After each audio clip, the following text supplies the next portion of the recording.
Blog Talk Radio.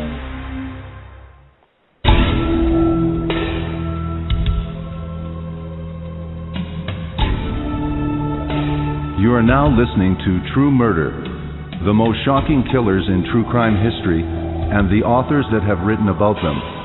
Gacy, Bundy, Dahmer, The Night Stalker, BTK. Every week, another fascinating author talking about the most shocking and infamous killers in true crime history. True Murder, with your host, journalist and author, Dan Zupansky.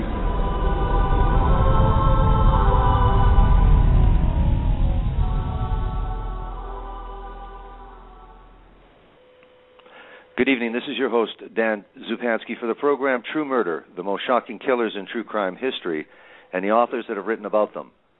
From ancient Rome through the Dark Ages to the burgeoning West to the open highways of urban America, from the unconscionable exploits of French religious zealot Gilles de Rais to such all-American monsters as Jeffrey Dahmer and Aileen Wournos, Katherine Ramsland makes an eye-opening case for the existence of serial killers throughout time and offers a complete chronological record of the serial killer phenomena, as well as the parallel development of psychology, forensic science, and FBI profiling in the serial killer's evolving manifestation throughout human history. The book we're profiling this evening is The Human Predator, a historical chronicle of serial murder and forensic investigation, with my special guest, journalist and author, Katherine Ramsland. Welcome to the program, and thank you for agreeing to this interview, Katherine Ramsland. I'm happy to be here. I hope I pronounced your last name properly. Yep. Okay, great. First off, sorry about making you, again, we didn't get a chance to talk before the program. I wanted to just, this is a great book. This is just Thank you. Mind-blowing, the information that's here that I've never read anywhere else. It's just very, very fascinating, comprehensive examination, and let's get right into that. Take us back in history, because maybe you can tell us one of the contentions you have with this book that about serial killers always being in existence, even though maybe obviously we didn't use that term once upon a time. But take us back right from ancient Rome, as I explained in the introduction. Tell us a little bit about Rome and Greece, and tell us about the environment at that time, and tell us about that time. Okay, well, we really only know about the kinds of serial killers for whom there's documentation. I'm certain many more serial killers slip through the cracks, but when you're looking at ancient Rome, for example, the documentation is really with the upper classes. And, you know, we had a few attorneys who kept records, and also some of the Roman leaders. So that's how we know about a woman named Locusta, who helped to put one of the Caesars on the throne by being very good at poisoning people and figuring out, you know, just how to get around some of the tricks that some of the leaders had. So she, not only did she help with some of the political machinations at the time, but then she actually got sponsorship for her own poisoning schools. So she wasn't just a serial killer. Yeah. She was, I guess you would say, she's the earliest form of what we see on TV today, the following. She had her own disciples and students who she sent out to murder other people. Yeah, and you really explained, too, it's the environment of the aristocrats and sort of their attitude to people lesser than them, but also just because of their wealth, no one really questioned, even if they witnessed something or were privy to something, they really questioned it.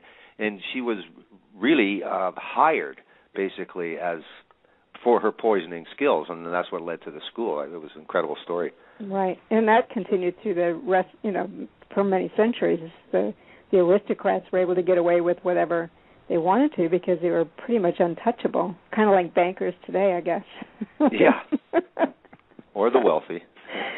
The wealthy, but in particular, certain people in our society who can commit crimes and we can't touch them. Yes, absolutely. Now, continue on another part of your book that you single out basically as a good example of your theory that you're espousing throughout this entire examination? Well, I really it started as I just wanted to look at the history of serial murder because nobody had actually done that in book-length form. There were a few things here and there in serial killer encyclopedias, but I wanted to really look at it. And as it began to unfold for me, it was very clear that serial murder, at least the documented ones that we know about, began to manifest in particular ways in particular cultures.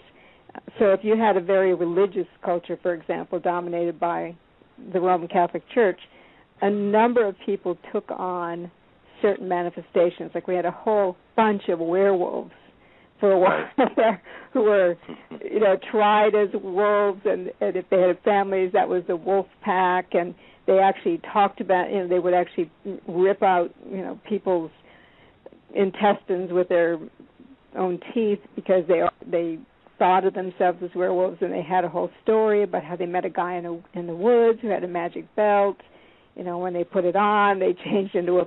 So the cultures actually influenced the manifestation of serial murder in many ways, and I found that fascinating. That still happens today. Yes, it's that psychology that you examine in this as well. And just to go back a little bit too, you also at the same time, this is what I found fascinating, is that every perspective is kind of covered here. It's so comprehensive that you talk about Lacosta then having this privilege and basically the stamp of approval from her aristocratic benefactors, but in the end she was they enacted a horrible murder upon her. So tell us just a little bit, because I think it's testament to what people found entertaining or cathartic or whatever at that time. Yeah, we can't really say she was murdered since that was a state-sanctioned execution. But what they thought of was pretty interesting. They had her raped by a specially trained giraffe. I always tell my students, I have no idea how they go about doing this training. I leave that to your imagination. Yeah. And then, pulled apart, and she was certainly entertainment for the masses. And I guess that's what happens when you're sponsored by someone in power, and that person falls from power. You're one of the ones to go. Absolutely. Now, what you also talk about, this book really does cover the parallel development of forensic evidence and the whole gathering of forensic evidence and the science of it, basically. Yeah, so tell us. I'll tell you what, though, because when I was writing this, I realized there were a number of really interesting forensic stories that I just couldn't fit into this, and that ended up becoming a sort of parallel book called Beating the Devil's Game, about really the start of all the many different areas of forensic science by these pioneers who were determined to get science into the courtroom because the courts didn't want them. So that was a little bit too big of a story to tell in this one, because the human predator is really about the history of serial murder. But, yeah, I mean, it goes hand in hand, because I actually have picked out a dozen, and I wrote this in a book called The Devil's Dozen, a dozen serial murders that changed the face of forensic science, that actually changed the way investigations were done because of the particular, either the method of the murders or the form they were taking. They realized that they were up against something that they had to, they just weren't equipped to handle, and so, or sometimes at the very same time as a series of murders was going on, somebody was innovating something in the sciences, and those two things collided, if you will. For example, looking at trying to type, do blood typing, and as they were able to distinguish animal from human blood, we had this really creepy serial killer, Ludwig Tesno, who was ripping kids apart and also ripping animals apart. But whenever they thought they caught him, he would say, "Well, I'm a furniture maker. I have all the dye, all the stains you see on my clothes are from the dyes that I use." And so, fortuitously, they now had a way to look at whether something was blood or wasn't, and also distinguish it between animal and human blood. And as a result, they were able to prove that he, in fact, was a murderer. Right. Now, you do feature some really interesting killers, like we talked about in the introduction. And again, if my pronunciation is wrong here, my French isn't so good. The Gilles de Rais, we're talking about the 1400. Gilles de Rais, yeah, one of my favorites. You talk quite a bit about him, or you write quite a bit about him. So tell us the story of this character. It's so interesting because here he's like the confidant of Joan of Arc, who so you would think someone as her right hand man, so to speak, someone like that would tend to be not somebody you would think would become a serial killer, and in particular in the very brutal way that he did. But he was the richest man in France at the time. He was richer than the king. He had a lot of castles, and he loved warfare. So the whole Joan of Arc campaign for him was not just about Joan of Arc hearing holy voices guiding her, but also it was about being able to just get out there and kick some butt. And when she was captured and he was unable to do anything about it, he didn't want to just go back home to his castles. He got bored, and so he then met up with some alchemists and people who were professed to be able to show him magical things through the occult, and as a result he began to get involved in sacrificing children, and to the point where this became really a bloodlust for him, and he then would have these big dinner parties where sacrificing his children was the dessert. I mean, he'd hang them up on hooks, he'd rape them, he'd eviscerate them, disembowel them, do all kinds of things to them, and then throw them into the big fireplaces. And we don't know how many children he actually killed because, his confession was we don't know. As I said, we don't know. They definitely found human bones in some of the fireplaces. Oddly, in my opinion, the odd thing was that his relatives were not really objecting so much to the child murder as they were to the fact that he was draining the family coffers, because he would do these things and then he would put all this money into the churches as if, I guess, to balance out what he was, the black stuff with the white stuff, I guess. Wow. And so because he was spending so much money on the churches, his relatives decided, we got to put an end to this, and so that's how it came to an end. And I find that a lot in some of these earlier centuries, that people don't like the money leaving, and that's when they really, begin to object to what's going on. Yeah, well, yeah, and you talk about that there was certainly a lot of witnesses who never contacted any kind of authorities, and the other part of it was that some of the characteristics that all killers seem to share, that not that all killers share the same characteristics, but that this guy really loved to relive the horror of his crimes, the details. And then attributed to his lenient parents were to blame. Again, another sort of, not a sort of characteristic. That was a good one, his lenient parents were to blame. Yeah. Well, the thing is, if you're a psychopath, you always look outside yourself to blame anybody and everybody. So that's no surprise, but it is kind of interesting that back there, centuries ago, we have somebody, blaming mom, essentially, or dad. Yeah, for sure. And you say that a significant forensic development happened in 1764, basically, and then in the book was written that was translated, Essays on Crime and Punishment. Tell us a little bit why, or what was the development, and why do you think it was so significant? 17. I did not memorize all the dates of this book. Can you tell me what you're referring to? Well, are you talking about criminology? Basically, there was a posthumous reversal of a verdict. So somebody was actually doing, again, forensic investigation here. So the murder, it was originally murder, but through examination, it was determined it was suicide. And then at the same time... Name the name of the person. I didn't memorize everybody's dates. I don't have the name. No, sorry. I don't have the name either. I mean, well, she'll know that name. I'll just have those facts. I know the name. I don't know all the dates of everything. I know that during the 1800s, criminology was taking over, as well as some of the early medical developments in terms of using autopsies. But not a lot was going on. They were looking for arsenic. They were trying to find a way to detect arsenic in the body, but at this point, I think that's even too early for the arsenic detection, aside from using smell. You were talking about Italy and France, and there was some development in both those countries. Again, the book about criminology was, the psychological analysis of criminal behavior. Criminology was basically born around that time because of the work that was translated basically from an author in Italy, and it was translated in English, so Essays on Crime and Punishment.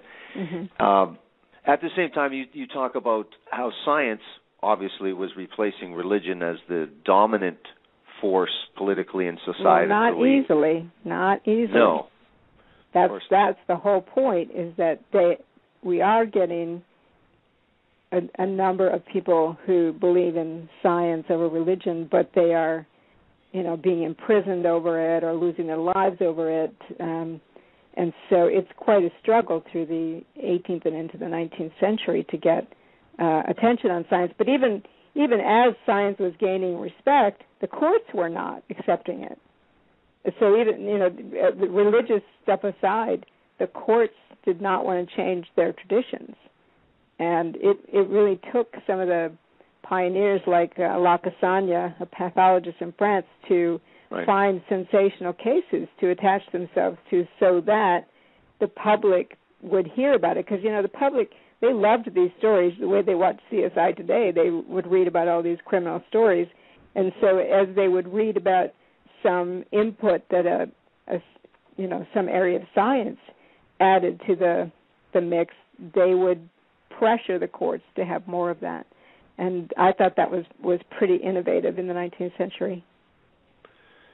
Yes, absolutely. And there was the separate sort of innovations, but obviously no one could obviously put all those things together and turn it into some kind of science and something that could be trainable.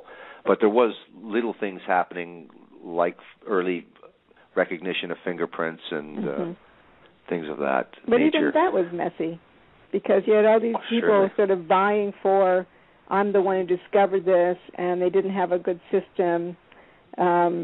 Also, the guy who was doing the measurements, Bertillon, he had his thing in place where if you just take 11 or 13 separate measurements of somebody, no two people are going to have the exact same measurements, and that he, had calculated through all these anthropological calculations to be a science, and he had managed to not only get this into the French legal system, but it spread through Europe and into America. And as fingerprints, it was a difficult system because not very many people could measure some of these offenders as carefully as Bertillon did. And also, they didn't want to. First of all, they didn't want to bother because the offenders would struggle and kick, and it wasn't easy to do. But then keeping the card files was just an enormous job, and then looking through the card files to see who had recidivated was another enormous job. You didn't have computers of any kind, and so as fingerprints began to come into use, obviously, this was a much more compact way of looking at stuff, but they had to prove themselves. I mean, this was no easy thing to replace bertillonage, or anthropometry as it was called.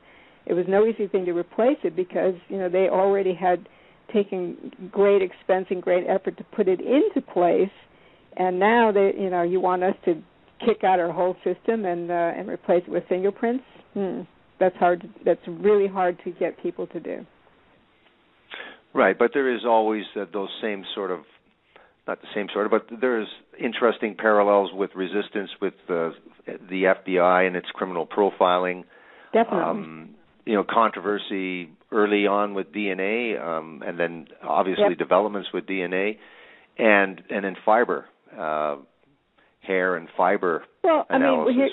What we have going on today, if we're going to talk about forensics, is this whole report in 2009 that came out to basically say, you know what, there's an awful lot of areas calling themselves forensic science that are not science, that are not proven, and yet they're going into court and making juries think they have the aura of science, and they're not, and they don't. And boy, are we ever having a lot of resistance in those disciplines because they want to be part of the frame of forensic science, but they don't have the time or resources to go about doing all the testing and controlled groups and all of that.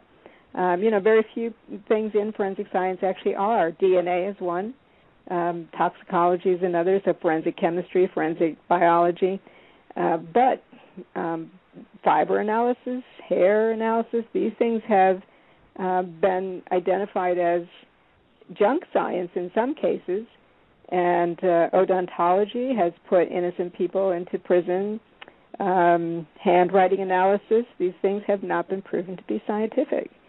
And so we're still getting resistance because they want to be included under the umbrella of forensic science. And you also, too, when you get psychiatric, you don't have it so much in the U.S., but we have a completely different system here in Canada, what will be accepted in terms of psychiatric or insanity defenses, and some really, I can't even say liberal. It's incredible defenses. That's all I can say. Again, you can't say that's science. It's definitely when you can not. attribute. I don't say it's science. I know they like to say behavioral science, but no, it's not. It is not. It's clinical opinion, and it was not the scientific method behind it. So personally, I have a hard time. I'm watching, the Jodi Arias trial right now as they're talking about PTSD, and like, oh, please. Yeah. There's no science behind that testing. And so, you won't, although I'm in forensic psychology, you'll never get me to say that's a science, except for a few areas like eyewitness memory, things like that really have gone through scientific testing. But clinical opinion, no.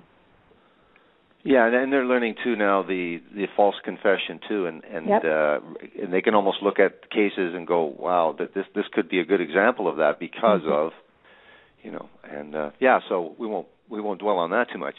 Anyway, you do include some very, very interesting sort of the rise of the serial killer phenomena in the U.S., and you talk about two brothers in particular, and then there's a story soon after that just blew my mind. It was just such an incredible story. I thought I was reading a fictional horror book. But Micajah and Wiley Harp, the Harp brothers. Yeah. Tell us about these fascinating characters. Yeah, they are America's first serial killer on record. Again, I'm always going to qualify it as that because there may certainly be people that we don't have records about. But they are an interesting group, or not group, but they kidnapped women to make them into their wives. They killed their own children. They killed, right and left, and then they got separated. One of them, was captured and killed, and then the other one finally was as well. They just were kind of wild people who did what they wanted, and there's that's really a team killer situation where we have kind of a team chemistry going on, where they feel perfectly licensed, basically, to do whatever they're doing because the other person thinks it's acceptable too. So those two are interesting, and they're not well known. A lot of people make the statement that H.H. Holmes, for example, almost a century later is America's first serial killer, but no, he's not. They are. Mm-hmm. Right. It was interesting, too, as you say, that unlike the serial killer today, it sticks to sort of one MO or one signature. These guys were all over the place. They're victims, no victimology, typology. These guys killed at, like you say, almost at random, relatives, anyone, strangers, babies. What I found was really fascinating, and maybe you can tell me, because I just can't remember which serial killer. I thought this was a similarity from a recent serial killer. These guys put stones inside the abdomens of their victims to dump them in the rivers. Oh, is that Ted Bundy or somebody? We have Gary Ridgway, Green River Killer, did that, as well as an Oregon killer, Brudos, also would weight people down in the river. There was another guy who did that. But yeah, the Green River, Gary Ridgway. Yeah, but like you say, with this killer, he just didn't stick to any. This duo didn't stick to any kind of MO or signature. They kill people in a variety of ways with a variety of weapons and for a variety of reasons. Well, one of the things that when I teach a course on extreme offenders, and we spent a good 8 weeks on serial killers, and I start out with the 20 myths out there of serial murder, one of which is they always stick to the same MO, or they always use the same weapon, or they have a victim type. These are myths that we get from fiction and film, and so people are surprised to hear about someone like the Hart brothers, who sort of would kill any which way with whatever was handy, and didn't matter. They had no victim type particularly. They're surprised to hear that, and yet we do have quite a few killers like that, quite a few. Yeah. They'll do what works. That's the point. Yeah. If they want to kill, they'll use whatever method they want to, and they're not going to stop and wonder, am I fitting the textbook definition? Yeah, absolutely. Now, at the same time, you talk about just a little bit, around 1800 was the newly formed U.S. Marshals. Just before that, maybe 13 years or so, 1819, the British system of justice was set up. Mm-hmm. And then this is the most amazing story, and I mean, I thought I read almost everything. This was unbelievable. This is the case of Dr. LaLauries. Oh, the LaLauries in New Orleans. I was just talking about them today. And Delphine is fascinating, the rich couple, and they kept slaves, as was the custom at the time, but a fire broke out in their home, and please tell us about how the victims were. Well, they were what we call experimenters. We have a number of healthcare serial killers like this. They would, of course, because they were the masters and they owned the slaves, they could do whatever they wanted. They had some medical background, and so they were experimenting on these wretched people, doing things like breaking their bones and having them heal at awkward angles, chaining them up, starving them, burning them, doing all kinds of stuff to them to just see what they could get. And this is a house that's in the midst of the French Quarter. It's very, very visible. But they had this thing that I call narcissistic immunity, this sense that you can't catch me. I can do whatever I want to, and there's nothing you can do about it. And the fact is, they did get away with it because they got away.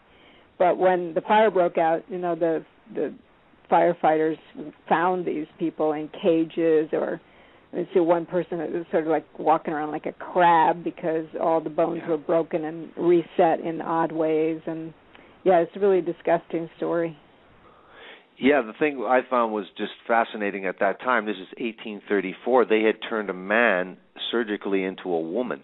Yeah, right. In 1834. Right. And again, you had the cumin crab where they were, and there was all kinds of dissection, mutilation. Skinning them, Yes, it was a real chamber of horrors. Incredible. Again, another story that, that's the first I've ever heard, and that's an amazing tale. Who needs horror? I always say. I know. Who needs fiction? I don't read fiction much anymore because I get plenty of that in just reading these stories.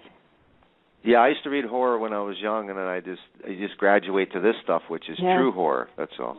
I used to write horror stories. I don't need to anymore. I write these up. Yeah, that's pretty horrifying. When I was reading that, I was going, "Whoa, this is a story for sure." Yeah. Now you talk about a serendipitous discovery by a newspaper manager of a near-failing U.S. newspaper. Was about to shift the popular popular perception about murder and its investigation. And this is the New York Herald and James Gordon Bennett. What did he do? And tell us a little bit about yellow journalism, and how did he capitalize on maybe what we're talking about right now? Well, just, his newspaper he was trying to get this startup newspaper going. It wasn't selling, and he heard about a murder in a local brothel. And he just went. He went to the site. He interviewed people that hadn't been done before, and began to put these sort of erotic details on the front pages in ways that had never been done before. And wow, did that sell. He learned very quickly what tabloid journalism was all about by talking about, you have the beautiful but fallen woman. They created stories about these people, whether they were true or not, didn't matter. They created these things that entertained the public, and the alleged offender was a fairly well-off guy. So you have the handsome guy who's responsible for murdering the fallen pretty woman, unless she's the vile, evil, prostitute, and he's a victim of her. So it depended on what side you were taking, because other newspapers then got into the act, and they would take a different side. And so that became just huge public news, and forced journalists from other cities to come to New York and cover it. Otherwise, their papers weren't going to sell. So this really became the start of what we see today, really, in all this tabloid journalism. Yeah, and he really was super successful with this too. He couldn't even keep up, and it really did. It really did change. Helen Jewett was the prostitute's name. Yes. Yeah, the murder of Helen Jewett was quite an amazing story. But it was his boldness of just saying, I'm going over to the scene. They let him in. They let him see her. He described it just right so that there would have this kind of a lore to it. And then he interviewed the woman who ran the brothel. That kind of thing had not been done before. So he put himself right in the middle of the story as a journalist, as an investigative journalist. Yes, he seemed to ask every conceivable question, but he also did the very first, what I guess the equivalent of what a crime scene photo would have done, is all the details that those people were curious about. What did the body look like? And exactly.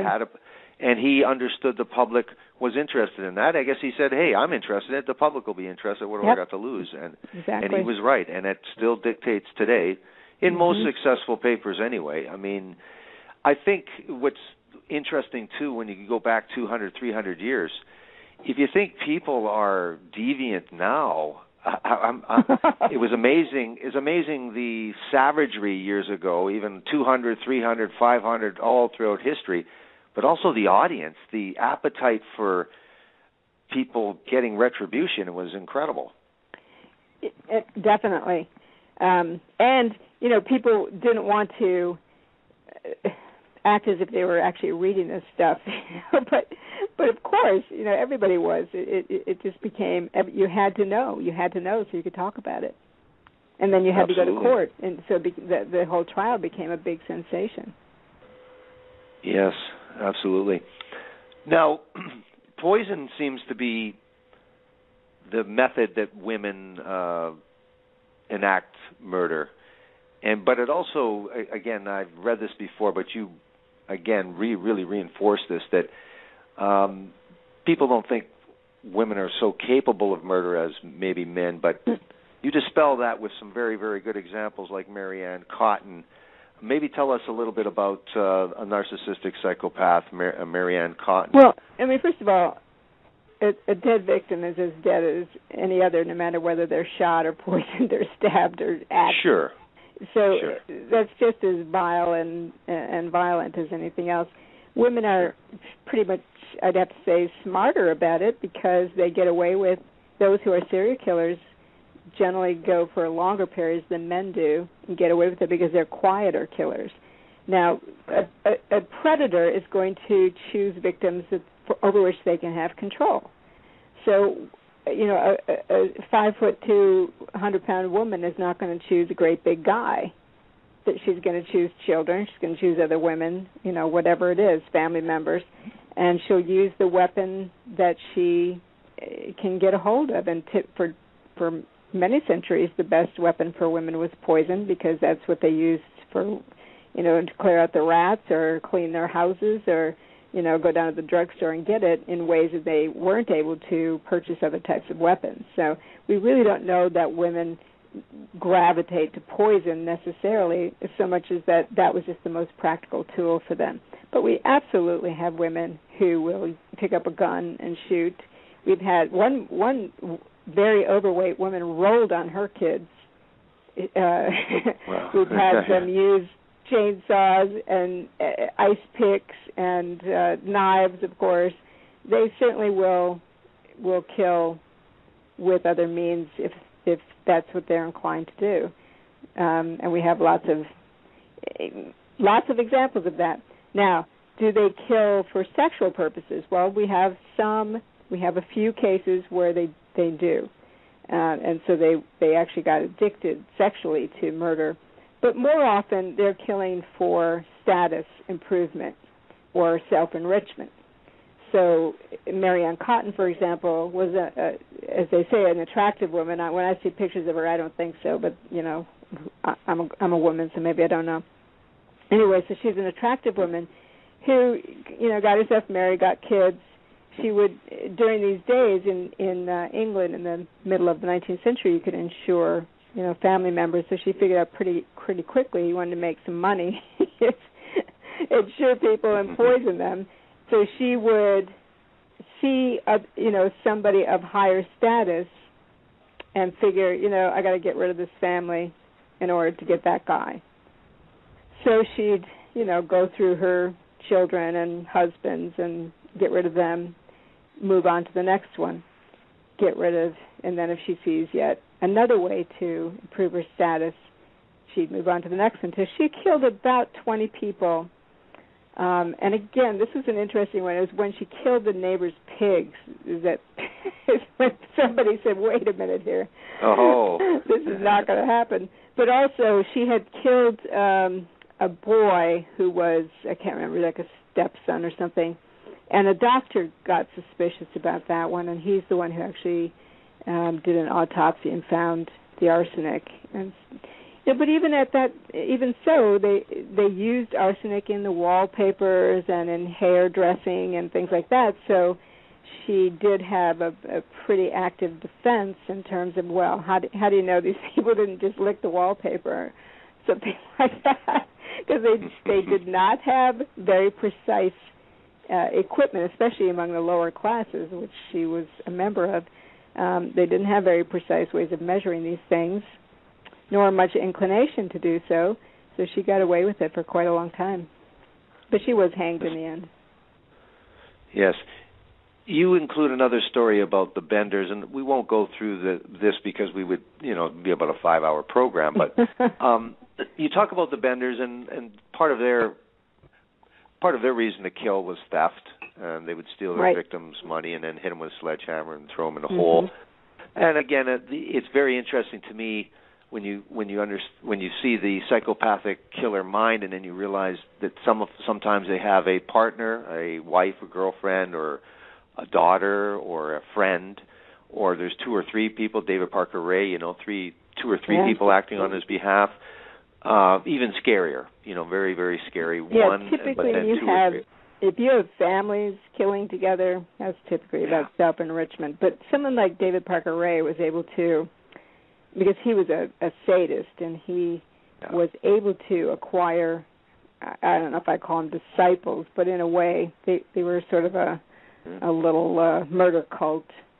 Not because they didn't all participate in everything, but he did manage to acquire people around him who would help him get victims and help him torture people. I actually saw some of his torture videos, and I'm going to tell you, that's strong stuff. It was very hard to watch, very hard. Well, it's hard to read. Yeah. It's even hard to read, so I can't even imagine seeing it. Yeah, some stuff I don't know if I really want to visualize it. I know, and I've seen, because of the position I'm in, I guess I do get to see some of these things, and I recently saw Luca Magnotta. Here's a Canadian for you, Luca Magnotta. Yeah, I was going to mention that. Holy cow. That was one disgusting tape that he made of killing and dismembering his roommate. I mean, it's just, and it's to music, of course, and as he's carving him up, and I don't know if he did eat pieces, but certainly pretended to. That was very hard to watch, very hard, because it's quite graphic. Yeah. I think what's happening, and I've said it on the program with another guest when we were discussing sort of the new killer phenomena. I don't think people have time to do 49 or 76 murders, or the numbers are too staggering. And I think based on, and this is always, and we'll get back to this. It'll segue back into how society really seems to dictate the psychological and sociological attitudes and environment that's pervasive and that's there that shapes the way killers act, and we'll talk about that. But what I wanted to mention was that Luca Magnotta, we had a gentleman in Edmonton that filmed a murder, lured someone to a garage and filmed. The Dexter murder. Boy, that was a good one. Yeah. Absolutely, and then the killer that I was involved with, who wanted to talk and make drawings and become famous, is that I think a lot of killers, and I think this is what we'll see, unfortunately, is that people want to attain that instant fame, and of course the Facebook and the videos and YouTube and that instant fame. And Luca Magnotta is the perfect example of a guy that was cultivating his fame and planning. Talk about fantasy, again, another thing in your book you talk about, a big issue is the fantasy turning to murder, violent fantasy leading to. So let's take this, what we were just talking about, and talk about how, after examples of the benders and the poisonings, and then all the way back from Rome, how does the modern serial killer evolve, and why, and what are the conditions in society that sort of shape that killer? Well, there's no profile of a serial killer. There's a lot of diversity in terms of the developmental factors. There isn't any one thing that makes somebody into a serial killer. Quite a few, I'd say the majority are, first of all, psychopathic, and as we're finding out, that certainly seems to be implicated with brain development in terms of very poor development in the moral centers, the decision-making centers. So that's one thing. But, quite a few have head injuries, not all of them. But if head injuries hit a certain part of the brain where now they have some kind of discontrol over their compulsions, especially violent compulsions, that could be part of it. But we have a lot of different motivations for why people commit serial murder. It isn't just sexually compelled. It's, as we've already talked about, greed and self-enrichment, power over others, anger. Sometimes people kill for no particular reason at all. I felt like it today, whatever. So first you have to look at what's the motive. Some people kill just because they want to become serial killers. That's their big aspiration. BTK, Dennis Rader was that kind of person where he just wanted to be one of the elite serial killers. And so he practiced and he studied and set up the conditions so that he could become that. And so you really have to look at in a case-by-case in a way of what is it in their life that so inspired them or compelled them toward doing something like this. And it's hard to say generically what makes somebody become a serial killer. But it's certainly true that, and I think among mass murderers, it's certainly true that today's violence is choreographed. It's highly choreographed for effect. You go into a movie theater now instead of a mall. You go into an elementary school now instead of a college campus. Do you know what I mean? Because you're trying for shock value as much as you're trying for numbers. Sure. And so you're seeing people really choreographing it to get that fame going, because it's not about the numbers anymore. It's about how shocking you were, how utterly unthinkable your act was. Yeah, absolutely. Now, do you note any difference in murder, like, say, in the 20th century when we have all the cases that we the FBI and its criminal profiling pioneering interviewed 30 or 36 infamous serial killers and then based criminal profiling. Actually, 36 interviews, but only 29 were serial killers, and they didn't even interview all of them. But go ahead. Okay, but so it was a small group of people, and they created criminal profiling from those interviews. Again, I'll say that's not true. They were already profiling, and since they were on the road teaching, they thought, why don't we start interviewing people? Now, here's the problem. Some of the people they interviewed weren't very articulate, or they were psychotic or something. So they ended up basically interviewing 20 of serial killers, 29 incarcerated white serial killers who were articulate enough to talk to them. That's not a very representative sample. No. So it's small and it's unrepresentative, first of all. No, and all males. And it depended on where they were at the time. So they didn't pick them according to, let's try to get a representation here. But it did begin to found their database. So I give them credit for that. The problem was that they wrote a number of articles off of that small, unrepresentative sample, and that's where many of our serial killer myths now come from, like that they're smarter than the average person and stuff like that. Of course you're smart. Of course they're smarter. You pick the smartest ones you could find to talk to you. And the other thing was, too, is that, black serial killers or people of any other color other than white weren't represented. And, again, that's another myth that's being, dispelled quite easily. Quite easily. And it wasn't what's it called, the triad of... that McDonald triad is totally bogus. There is not one piece of research evidence that supports it. I wrote a blog about this, and I got like 8,000 hits on it. There's not one. It was proposed, again, with an unrepresentative sample by a guy named McDonald in, I think it was 1963, about the bedwetting, fire setting, and cruelty to animals. These were, and somehow or other, these ended up becoming the precursor predictive qualities of a serial killer. Yeah. Like where that came from, I don't know, because that's not at all what McDonald proposed. But because he gave this simple formula, it ended up being subsumed by criminologists who then passed it along as if now we know that people who have these three traits and behaviors are definitely prone to possibly becoming serial killers. But there is not one shred of research that indicates that McDonald triad is a predictive factor. Not one thing. Well, I found it amazing from the very first time I ever read it. I've never read any of that information about serial killers, and I've been reading about serial killers for quite a few years now, so I never read any of that history. And I was a young boy.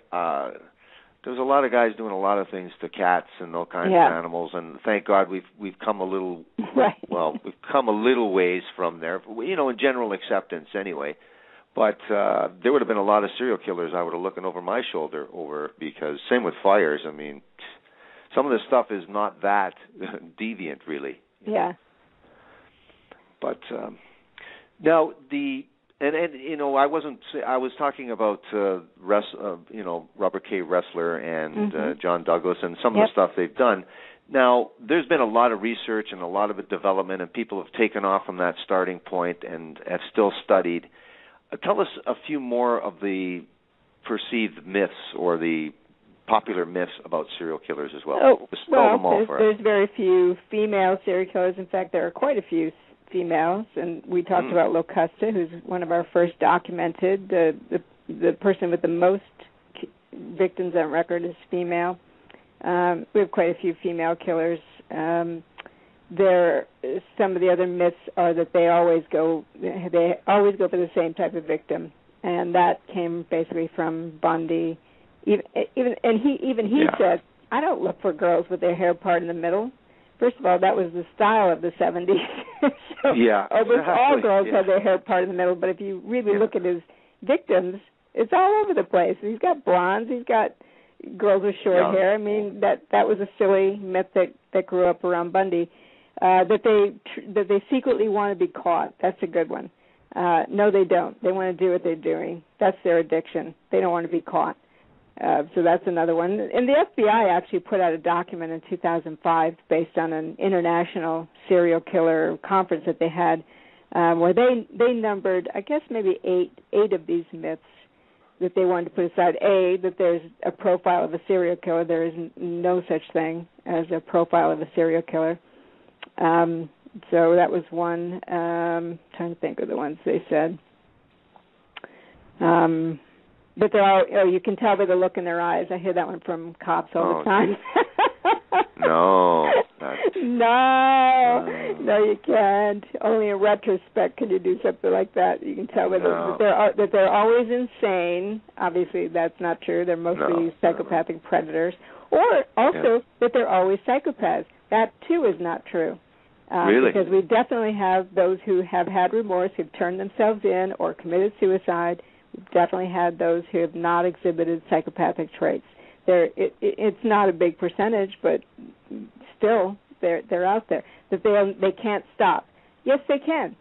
We've had quite a few serial killers stop for a variety of reasons. So you get this stuff sort of built up in the media, and it's hard for them to let go. And I know whenever I'm interviewed, if there's some series of crimes going on, they catch the person, they always say, does this fit the profile? Like, they don't want to hear. There is no profile against which to fit.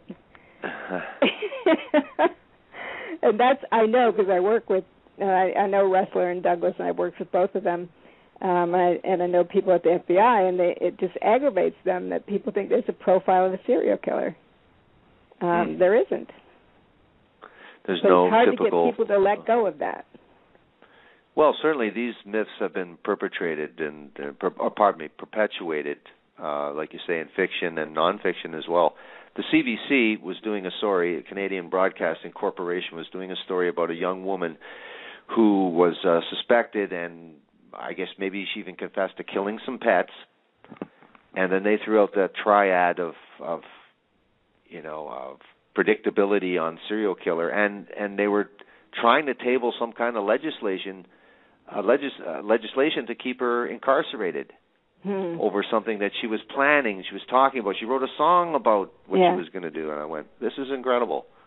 There's enough we just people. Had the cannibal cop convicted over his thoughts. It's a very scary precedent, in my opinion, especially for those of us who write dark things. Very scary. Yeah, I think so. I mean, the thing is, there's usually they have enough problems with just direct evidence. So taking stuff like that and bringing that to a jury, I don't know. Yeah, it prejudices a jury by talking about that stuff, and so I think it clouds a decision on, an important decision on whether that was a plan and a conspiracy, and he was taking any steps towards that. So we have all these TV shows that are getting so incredibly over the top with violence. Criminal Minds, The Following. Now we have Hannibal starting up. So over the top, and then you pick a jury out of people who've been viewing these things or hearing about them. These verdicts are highly emotional, and who's to blame? They can't be to blame because we really work them into a frenzy over these monsters and how disgusting and grotesque they are, and how they torture and dismember and cannibalize people. I mean, we're constantly putting that in people's faces because we're searching for ever more shocking and jarring and disturbing content with which to entertain them. So you can't really blame juries for saying, you know what, I want to lock these people up. Yeah. Well, I mean, it was deemed admissible at the voir dire, so I mean, the judge felt it was important and enough evidentiary value to bring to a jury, and you know, they follow directions. So in the end, from your total examination from the very from the Dark Ages to the present day, how have killers changed, and how have they stayed the same? Well, they stay the same because they're killing people, and they're still quite often addicted to it. There's, for many, but not all, is a sexual compulsion, a fetish almost. They're still basically doing the same kinds of things: shooting, stabbing, choking, asphyxiation, poisoning, that they've been doing for centuries. They change, though, with the changes in social pressures and expectations. So they'll manifest differently. They do respond to cultures. For example, there was a very good study comparing Asian serial killers in Japan against United States serial killers. In Asia, a far greater percentage were motivated by greed and financial gain, as opposed to more sexually oriented and compelled killers in the United States. Mm-hmm. Not a surprise when you look at the values of those two cultures. In South Africa, it was interesting. We had a whole slew of serial killers all of a sudden claiming multiple personality disorder. One after another. That's got to be a cultural thing. It can't be that they all have multiple personality disorder. And it was very directly after we had a whole slew of them doing it in the United States. Yeah. So culture does certainly influence the form in which it's going to take, but nevertheless, the idea of power over other people, of killing other people for self-centered reasons, remains the same. Do you think that serial killers, whether just by the definition or we'll say multiple killers, people who are killed more than one or two or three people, do you think they've really essentially, other than these motivations maybe more sexual and, like, say, shocking, have they changed that much in terms of, if you have the ability to kill 3 or 20 or 15, is still the basic mentality, the capability of people to be able to do this savagery, is that still the same? The killer's still the same?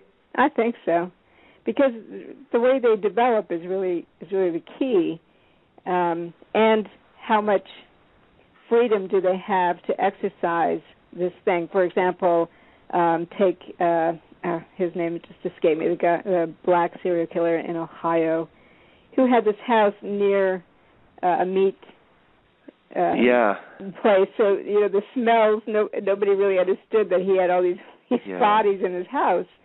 I think he had something 11 or so. And he kept just getting away with it because nobody was really checking. It's low income area.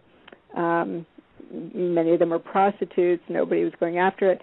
So there he was, kind of sitting pretty with nobody really checking into him, despite the fact that there were complaints.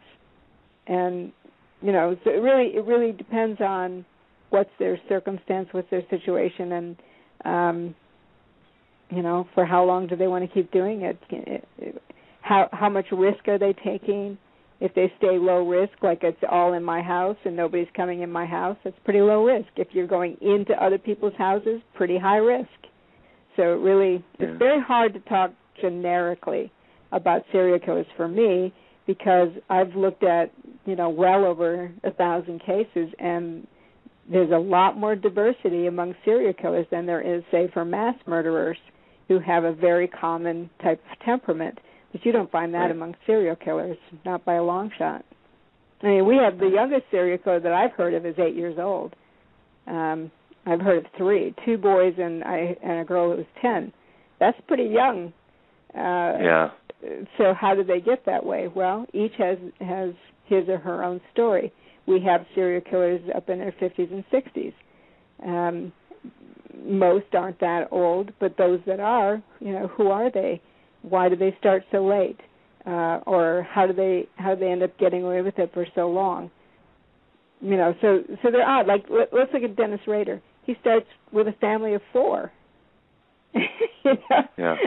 He starts with a family of 4, and then it's one at a time after that. That's very unusual. Well, those are characteristics that I can understand that would be prone to have some sort of variety. And like you say, when you read about, Ramirez or Gacy or Bundy, all these people come from a different variety of backgrounds as well. They do, and are definitely motivated by different things. But can you say, if you said, this is the background of this person, and you didn't know the results, you just said, okay, here's the background of this person, here's the background of this person, background of this person. Any of these serial killers? It's not profiling. I can say, well, you don't want to do prospective profiling, but you can definitely do a probability analysis on if you have 3 people and their case histories. You could say, of these 3, I can tell you the one who's more likely than the other 2 to be a serial killer. But I would still say, but I don't know that this person will become a serial killer. I couldn't tell you that. I can only tell you that we find this cluster of traits and behaviors more often in serial killers than we do these other clusters of traits and behaviors. That's about all I can do is a probability analysis. And what would be those clusters of behaviors and traits that you would say, definitely, this is a recipe for disaster here? Well, I think humiliation in youth, especially for males, coupled with anger, head injuries, psychopathy, acting out that is not disciplined, so that they feel like they can get away with it, and they develop this sense of narcissistic immunity. Those are some of the things. We definitely see animal cruelty, but not the bedwetting and all that. We definitely see animal cruelty or cruelty to other children, picking on other children, trying to bully people. If I saw a cluster of behaviors like that, but what we really do see in what we call the fledgling psychopath is called callous disregard and ADHD.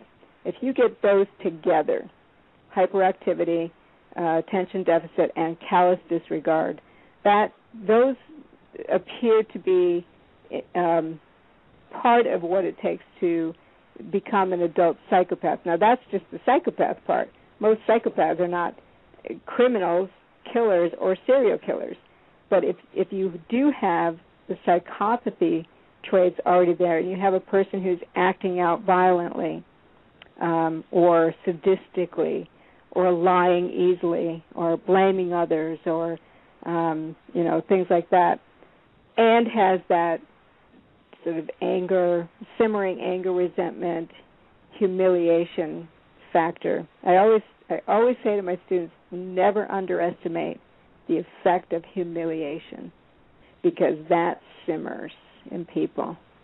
And when they get a chance to pay back, they'll do it. They will do it.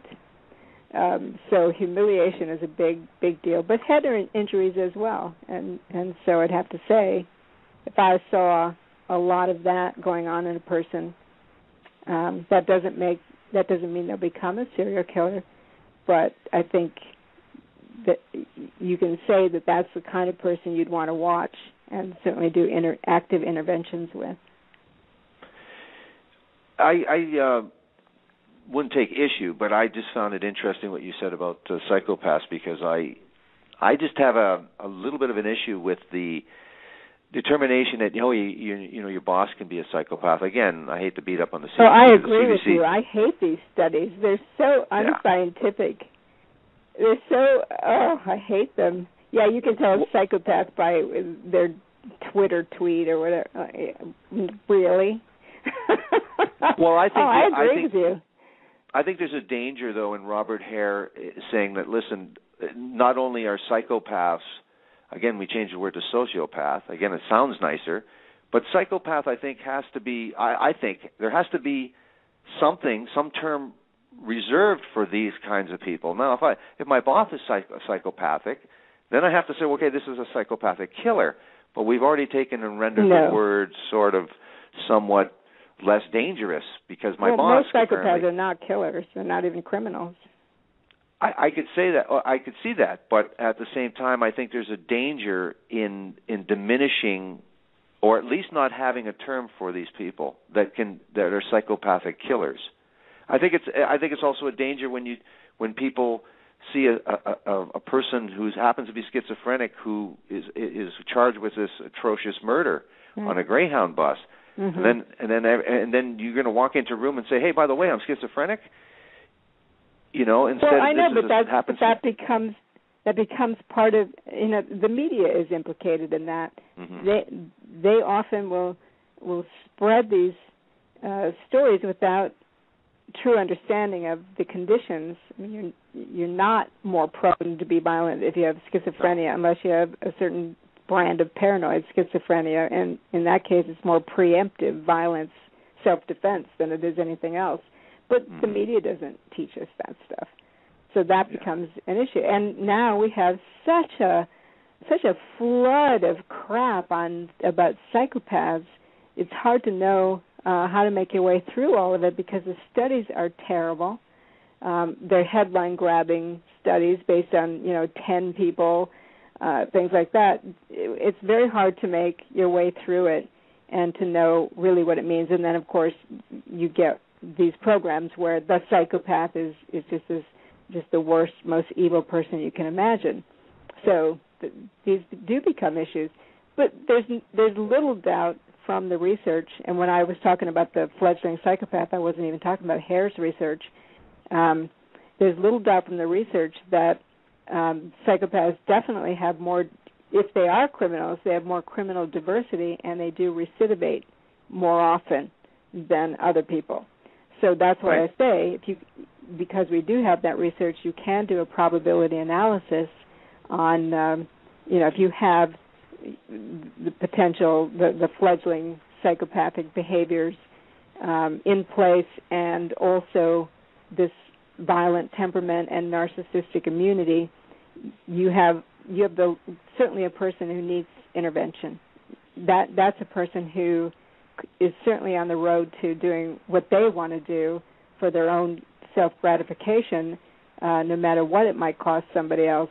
That doesn't mean they'll become a serial killer, but the likelihood of that is greater than for somebody who's just an ordinary person.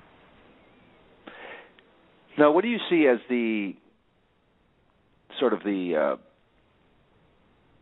next step in terms of learning something from these particular type of killers? I know that you yourself and all kinds of really dedicated people are doing as much research as you can, tackling some of this information from all kinds of angles and perspectives, and years of dedicated research like yourself.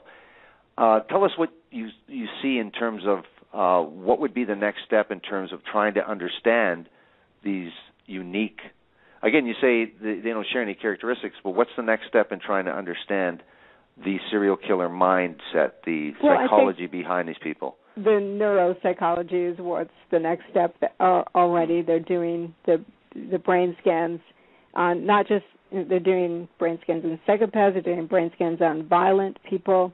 So they have to add one more thing in, and that's the case history. You can't, at this time, you can't correlate differences in the brain with, violent behavior.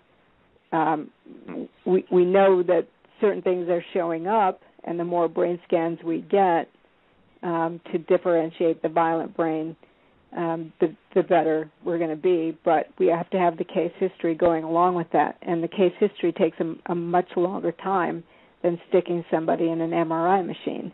You can do thousands of brain scans, and you're not going to be able to catch up with all the details you need developmentally to really try to understand how does what we see in that brain figure into the person's life story.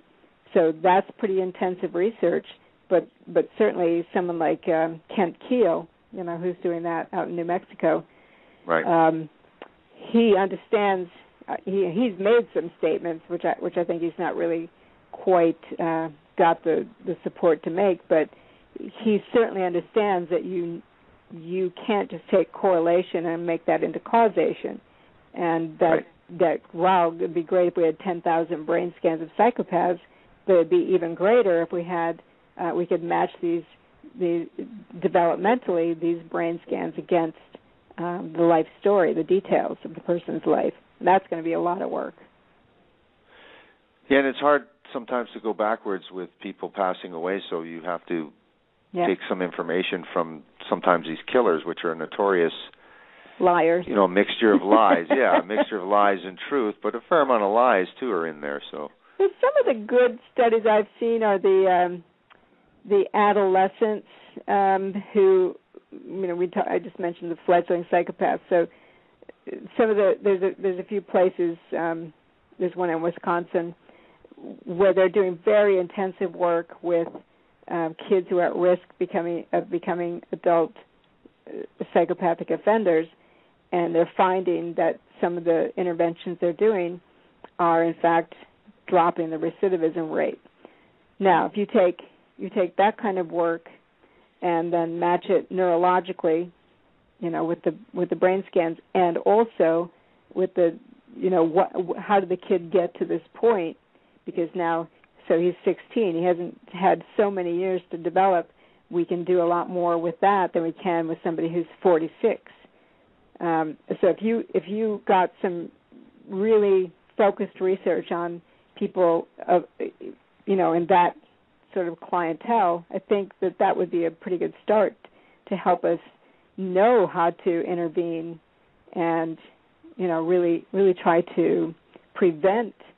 I don't know that you could prevent psychopathy, especially if it turns out that it really is a brain disorder, but you might be able to shift the behaviors into something a little more pro-social than currently we see. Mm-hmm. Mm-hmm. But I don't know. I'm really speculating because we just don't know. But we've seen enough to know that cognitive behavioral therapy is probably about the only thing we're going to be able to do unless we come up with some kind of medication to rebalance the brain or create more gray matter in areas that are deficient or something like that. Oh, don't give pharmaceutical companies any ideas on marketing. Well, they already got the ideas. They're already out there figuring this stuff out. But I know what you mean, because we are becoming an entire culture of drug-addicted people, thanks to everybody being diagnosed with some kind of something or other that needs to be fixed with drugs. And I don't mean it to sound like that, but if we do find, so let's just say we find in psychopathic people who are prone to violence, we find an area of the brain that is deficient in gray matters. It's thin or it's whatever. And we find some way to rebuild that, and lo and behold, their behavior changes. Wouldn't that be amazing? I think that's not far away. Well, you're pretty optimistic. I'll tell you what's going on. I don't know if you're aware of this, but the Vincent Lee, the Greyhound bus, the schizophrenic killer, that person, he's been incarcerated for 3 years, and he is on escorted passes now into the community. Oh, man. And he will, escorted passes with unarmed guards walking in the community. Who's going to take a responsibility for making sure he stays on medication? Well, I always wonder if they have medication that can render that person harmless, then why is anybody in an institution? I don't understand how this medication wouldn't work on far less severe cases. Because I'm being so many facetious of them stop taking their medication because they have no accountability and nobody is there making sure they do it. That is a lot of it right there. This person here, what I've said is that because they said he's responding to this medication so wonderfully that this person will likely be out in 5 years into the community. Wow. And there's no other charges. Once you've been deemed insane at trial, it's not you're never retried again. Mm-hmm. So you go from the institution out, and what they're doing now is proving his ability not to reoffend, his harmlessness by taking him out in the community and for fresh air. But they're turning him into. I think there's a danger because there are other, again, less clear-cut, far less clear-cut cases of insanity. I'm not saying this person isn't insane. I'm saying other cases that you would not consider insanity are being pushed through the courts as well. And again, if the person is temporarily insane, well, then we'll just need medication temporarily for a few months and then reassess them. And so I think there's a danger in that the medication can work in all cases. I don't know if I've seen any proof of that. And we have a great deal of ignorance about how it works, and we have a lot of resistance to our communities to have to pay for them. Our whole deinstitutionalization movement in this country is really political. It's not about caring for people. It's not about compassion. It's not about awareness and being intelligent about the mentally ill. That's why we get crazy people going into movie theaters and shooting us. We want to save money. We'd rather save money, and that's called the collateral damage of it. But I hate talking politics. I hate talking politics. Let's talk about serial killers or nothing. Well, the mentally ill are down the list on priority, and what we did here is we deinstitutionalized too, and now you see them in the soup kitchens and wandering the streets. Oh yeah, it's horrible. We're not going to go backwards. We're not going to take care of them, and that's the horrible part of it. Yeah, so someone like that's going to be able to get out, and that's the way it is. Mm-hmm. But that's and there's not much analysis of that, and I'm totally interested in separating the insane from the evil, and but that's it. I'm not so confident that the psychiatry through the science of psychiatry. I'm definitely not confident of that. Definitely not. Yeah, so it's disturbing. You almost would seem like what you have in America is a total resistance, even if the person's bald-faced crazy. To say, yes, that person's insane. It almost seems the jury and the courts and the city go, no, we don't care. It doesn't matter. Doesn't matter. Isn't that they're not, for some reason, by law, they're not allowed to know what will happen when they actually say somebody's not guilty by reason of insanity. They're not allowed to know what will happen, which is bizarre, because then they get scared. Well, if we're not allowed to know, maybe they'll just get out in 2 months or something like that. And so we have a very strange court system regarding insanity, a very strange system. And there are a number of people who should have been found not guilty by reason of insanity who weren't, mostly because there's just so much ignorance about what it is. Mm-hmm. And people don't want to know. They don't want to be educated.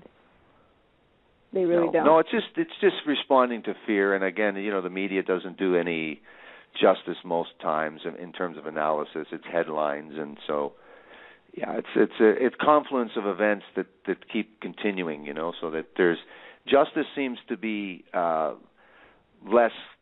I mean, we're losing sight of justice in itself with a lot of the cases where the wrongfully convicted, a person not deemed insane.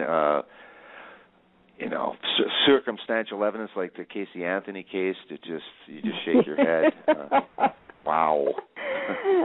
That was just simply mismanaged from the start. That's all I have to say. Yeah, and we'll see what happens with Jodi Arias. I mean, that's been an interesting case. Yeah, I'm not so up on it, but I've got a lot of notices about it. Like I have some very much like Casey Anthony. Lots of lies. Lots of manipulation, and it's an Arizona jury, though. They're a little different than Florida, so we shall see. Yeah, very, very interesting. Well, Katherine, I want to thank you very much for this fascinating interview and for your fascinating book. Thank you. The Human Predator, a historical chronicle of serial murder and forensic investigation. It's been very, very enjoyable discussing this with you, and thank you very much for coming on the program. Oh, you're welcome. It was fun to talk with you. Well, thank you very much, and hopefully we can talk again sometime. Okay, great. Have a good night. All right, thanks. Thank you.